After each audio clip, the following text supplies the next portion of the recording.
Once upon a time, there was a 150-pound college football league. Talk about strivers. These so-called little guys were lean and mean and disciplined. So much so that at Army, the 150-pounders called the varsity the Fat Team. It is 1974 at West Point on the Hudson River, and Woodie is there to watch the Army lightweights. Some lightweights. The ranks of tradition have a comforting look of geometric precision.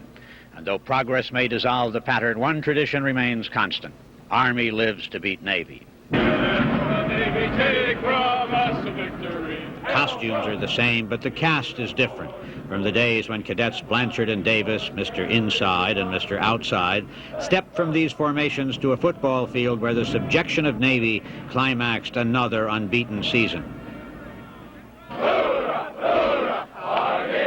Neither of the traditional service academies arouses much fear in the football world today, but in the week before they meet, the yeast of youth boils up and gives sparkle to the most mundane remarks.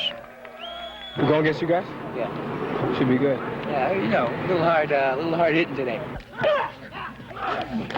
These Golden Knights are not preparing for the Army-Navy game, but an Army-Navy game, played 2 weeks ago for the championship of the Eastern Intercollegiate Lightweight Football League.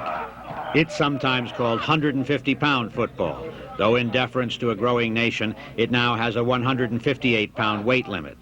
It is still a throwback to the game of watch-charm guards, scatbacks, and mighty atoms of every small sort. The cadets have been champions of this low-calorie sport for the last 5 years under Coach Eric Tipton. Do you think that your players get as worked up over their Navy game as the varsity does over its Navy game? Well, it's a little bit on a smaller scale, but I think the excitement and the desire to beat Navy, I think, is just as much with our team as it was with the Fat Team, as they call them. The Fat Team may loom larger, but the lightweights, proud of their speed, launched themselves like maddened Davids, yielding nothing in the zest of hitting. You get two masses coming together at 20 miles an hour. That's at a much faster pace. You'll find out that the crack that you receive is a lot, much more force behind it. Against the heavier men, you get a solid punch. But the 150 teams are made of the little guys that sting you. So you get pretty well battered up just as well. Those who find that a malted fills the jowls and tips the scales may maintain that food is our fuel until the weigh-in approaches, when the training table is as popular as oyster stew on a channel steamer. Those who had a malted too many go to the gym on weigh-in Thursday for a moist and vigorous penance designed to send the errors of excess shooting through the pores. Failure to make the weight is as outshutting as flunking courses or breaking a leg. Most of the cadets hardly looked at the scales, but an occasional marginal giant was sent back to lose some more toward the goal of an unmoving arrow on the balance. Running back John Mode shrank in agonized installments, while teammates, having achieved the goal, were permitted the rewards of gluttony. As Coach Tipton repeatedly sent him to another session of steam, his face grew longer as his weight grew insufficiently lower, until, successful at last, he barely had strength for a war cry. John, beat Navy.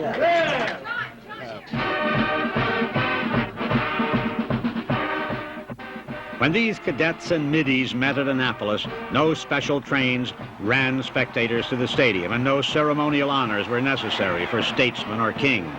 Still, the two teams were undefeated as they took the field and had beaten the likes of Cornell, Columbia, Rutgers, and Princeton on the way to this summit of the small.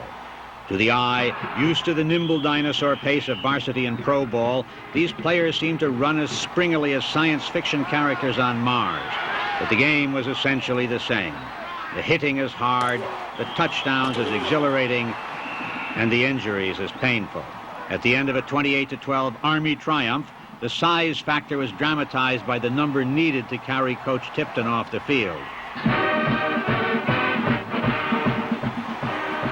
This is Heywood Hale Broun.